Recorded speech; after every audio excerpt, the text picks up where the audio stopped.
Shalom and welcome to this channel, the End Times Fellowship. My name is Odwa. Today we are in chapter 10 of the book of Revelation. Previously we covered chapter 9, verse 13 to 21, where we saw six angels sounding, meaning the sixth trumpet. And remember, the second woe is not past yet. So we're going to cover Revelation chapter 10 today. Let's read.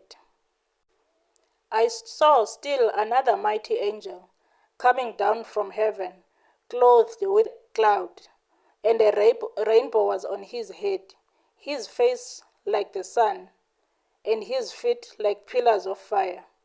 He had a little book open in his hand, and he set his right foot on the sea and his left foot on the land, and cried out with a loud voice, as when a lion roars. When he cried out, 7 thunders uttered their voices. Now when the 7 thunders uttered their voices, I was about to write, but I heard a voice from heaven saying to me, seal up the things which the 7 thunders uttered, and do not write them. The angel whom I saw standing on the sea and on the land raised up his hand to heaven and swore by him who lives forever and ever, who created heaven and the things that are in it, the earth and the things that are in it, and the sea and the things that are in it, that there should be delay no longer. But in the days of the sounding of the 7th angel, when he is about to sound, the mystery of God would be finished, as he declared to his servants the prophets. Then the voice which I heard from heaven spoke to me again and said, Go, take the little book which is open in the hand of the angel who stands on the sea and on the earth. So I went to the angel and said to him, Give me the little book. And he said to me, Take, eat it, and it will make your stomach bitter, but it will be as sweet as honey in your mouth. Then I took the little book out of the angel's hand and ate it, and it was as sweet as honey in my mouth. But when I had eaten it, my stomach became bitter.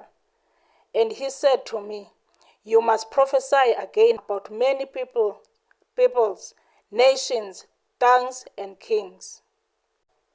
That was Revelation chapter 10 from verse 1 to 11. So let's start this chapter a few verses at a time. In verse 1 to 4, John sees in a vision another mighty angel come down from heaven. We first heard of a mighty angel in Revelation 5 verse 2. And some versions refer to him as a strong angel. Some they say it's a mighty angel, some say it's a strong angel. Let's read Revelation 5 verse 2. Then I saw a strong angel proclaiming with a loud voice, Who is worthy to open the scroll and to loose its seals? Let's read it again. Then I saw a strong angel proclaiming with a loud voice, Who is worthy to open the scroll and to loose its seals? That was in Revelation 5 verse 2. And now we hear that there is another mighty angel that John sees. Meaning this is not the same angel as the one we've just read in Revelation 5 verse 2. This is another mighty angel. So it is a mighty angel also, and it's also of the same kind as the one we read in Revelation 5 verse 2. So this is an angel sent from God, and it's not an evil angel like the ones we read in the previous chapter. This angel is sent from God. Revelation 18 verse 21 also speaks of a mighty angel that was announcing the destruction of Babylon. So you can see that God has these mighty angels, and whose role is to proclaim what must take place as they are commanded by God. And John describes the appearance of this mighty angel. He says he has a rainbow on his head. And when I read of this rainbow, it reminds me of the covenant God made to not to destroy the earth with water again in the book of Genesis. We can read about this in Genesis chapter 9 from verse 11 to 17. And then his face like the sun, meaning the angel's face was like the sun. That means it was irradiating with God's glory. And his feet also, it was like pillars of fire. So in verse 2, we hear that the angel has a little book open in his hand. Remember in Revelation 5, the mighty angel there was opening a scroll that was sealed. But here, this one has a book open in his hand, meaning the book is open already. This might indicate that what was once hidden has already been revealed or unsealed.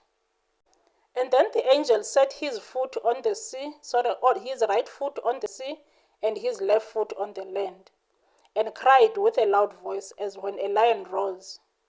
So this angel has authority over both the sea and the land. And so in response to this angel's cry, 7 thunders uttered their voices. And John heard and understood what was uttered by the 7 thunders. I'm saying this because he says he was about to write, but was told by a voice from heaven to seal up the things which the 7 thunders uttered and not to write them. So it seems like he heard and he also understood what was said by these 7 thunders. So God wouldn't just reveal things to John for nothing. There must be a reason that God had to reveal these, even though John didn't have to write them at that time, but there was a reason God had revealed them to John. God did the same with Daniel. If you can read in Daniel chapter 12, verse 4, it says, "But you, Daniel, shut up the words and seal the book until the time of the end. Many shall run to and fro, and knowledge shall increase." And in verse 8 of the same chapter 12 of Daniel, it says, "Although I heard, I did not understand." In verse 9, the men clothed in linen spoke with Daniel and said, "Go your way, Daniel, for the words are closed up and sealed till the time of the end." So we can see, brethren, similarities between John and Daniel, meaning between the messages that they were given. John seemed to understand what was said, but Daniel heard but did not understand. But the message was sealed because it pertained to the end times. That means our times, because we are living in those times. The messages were sealed because they pertain to our time, meaning the message that John received and even the message that Daniel received.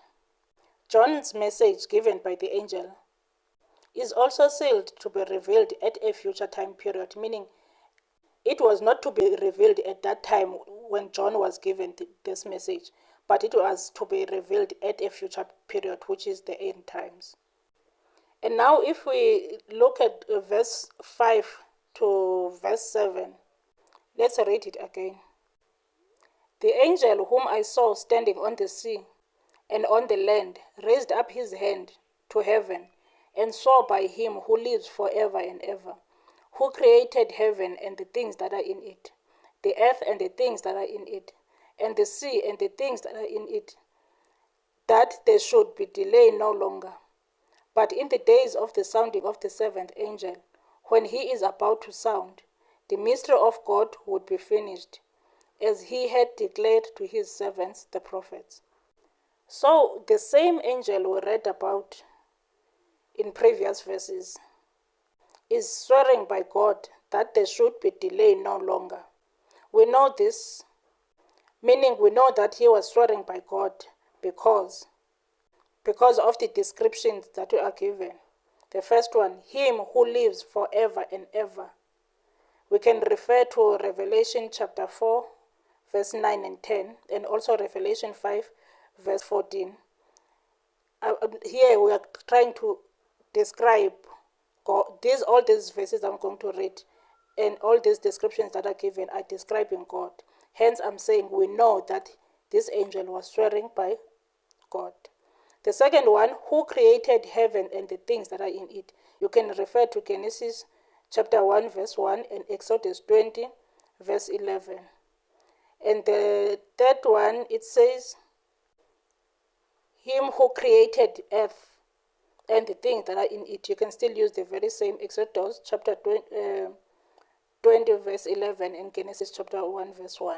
And then it says, who created the sea and the things that are in it. You can read Genesis chapter 1 verse 21. You can read Psalm 146 from verse 1 to 6, which incorporates all what we've read, and also Exodus 20 verse 11. So that is how we know that that angel was swearing by God, because God is him who lives forever and ever, who created heaven and the earth, who created the sea and all that is in it, and all that is in the earth and all that is in heaven. That is God. The angel saw that there will be delay no longer, meaning there will be no more delay. So to swear is to make a solemn vow or a declaration, or it's like, an oath. It's like to make a solemn oath or declaring something that will not change. That means he affirmed that whatever was to happen next would not delay. In verse 7, he says, the mystery of God would be finished before the sounding of the seventh trumpet, just when he is about to sound. What is this mystery of God that would be finished before the sounding of the seventh trumpet? I'm just going to read a few verses that I believe are referring to this mystery. Colossians chapter 2 verse 2. 1 Timothy chapter 3 verse 16.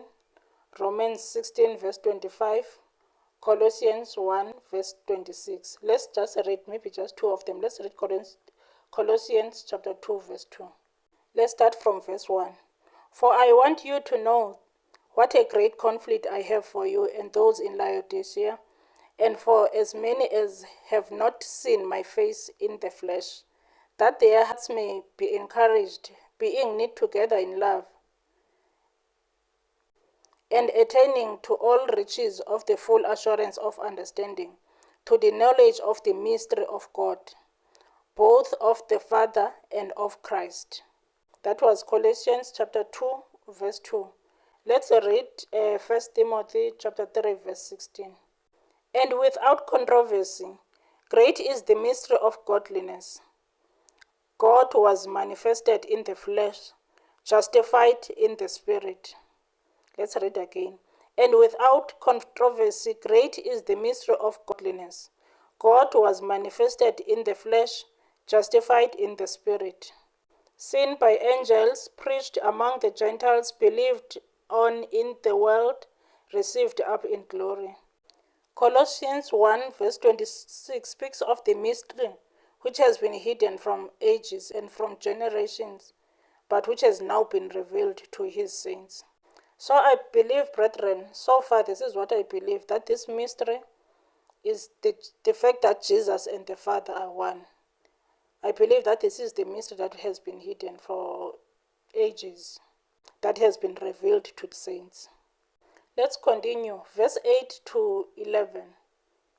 Then the voice which I heard from heaven spoke to me again and said, Go, take the little book which is open in the hand of the angel who stand on the sea and on the earth. So I went to the angel and said to him, Give me the little book. And he said to me, Take and eat it. It will make your stomach bitter, but it will be as sweet as honey in your mouth. Then I took the little book out of the angel's hand and ate it, and it was as sweet as honey in my mouth. But when I had eaten it, the stomach became bitter. And he said to me, You must prophesy again about many peoples, nations, tongues, and kings. So the same voice from heaven, which John heard in verse 4, spoke to him again. Remember in verse 4, the voice said, Seal up the things which the seven thunders uttered, and do not write them. Now in verse 8, the same voice says to John, Go, take the little book which is open in the hand of the angel who stands on the sea and on the earth. And we see in verse 9 that John obeyed the voice and went and asked for the book from the angel. He was then told to take and eat the book, which will make his stomach bitter, but it will be sweet as honey in his mouth. So John did as he was told, and the consequences were exactly as the angel described. It was sweet as honey in his mouth, and after he ate it, became bitter in his mouth. His stomach became bitter. And brethren, we read of a similar experience with Ezekiel, the prophet. We read of a similar experience with Ezekiel. Let's read about it, or you can read it at your own time. Ezekiel chapter 3, verse 1 to 4. No, let's read. Moreover, he said to me, Son of man, eat what you found. Eat this scroll and go, speak to the house of Israel. So I opened my mouth, and he caused me to eat that scroll. And he said to me, Son of man, feed your belly and fill your stomach with this scroll that I give you. So I ate, and it was in my mouth like honey in sweetness. Then he said to me, Son of man, go to the house of Israel and speak with my words to them. So as we can see, John had in this vision, had the very same experience that Ezekiel had in Ezekiel chapter 3, verse 1 to 4. The scroll was sweet in his mouth like honey. Let's continue. Revelation chapter 10. Okay, in verse 11, he said to me, You must prophesy again about many peoples, nations, tongues, and kings. So remember, John was told not to write what he had. But here in verse 11, we hear that he has to prophesy again about many peoples, nations, tongues, and kings. So again means John will prophesy again in the future. Hence it says prophesy again. And he is going to prophesy to various groups that are listed in verse 11. Let's go through them. The first one is to peoples, meaning people of different ethnicities. And secondly, he would prophesy about nations, meaning it's referring to different tribes or even countries. Thirdly, tongues, meaning different languages. And the fourth one is kings. That means John will be prophesying about many peoples, nations, tongues, and even kings. Kings, most of the time, it refers to presidents or leaders of nations. That means he will be prophesying also about this group as well, meaning presidents of nations. So from the listing of these different groups, we can conclude that John will prophesy again in the future.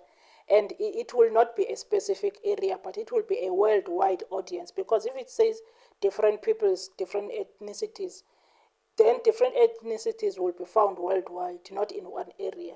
Even languages, nations, and even presidents. It's not a president, it's presidents, meaning it covers the whole earth, meaning worldwide.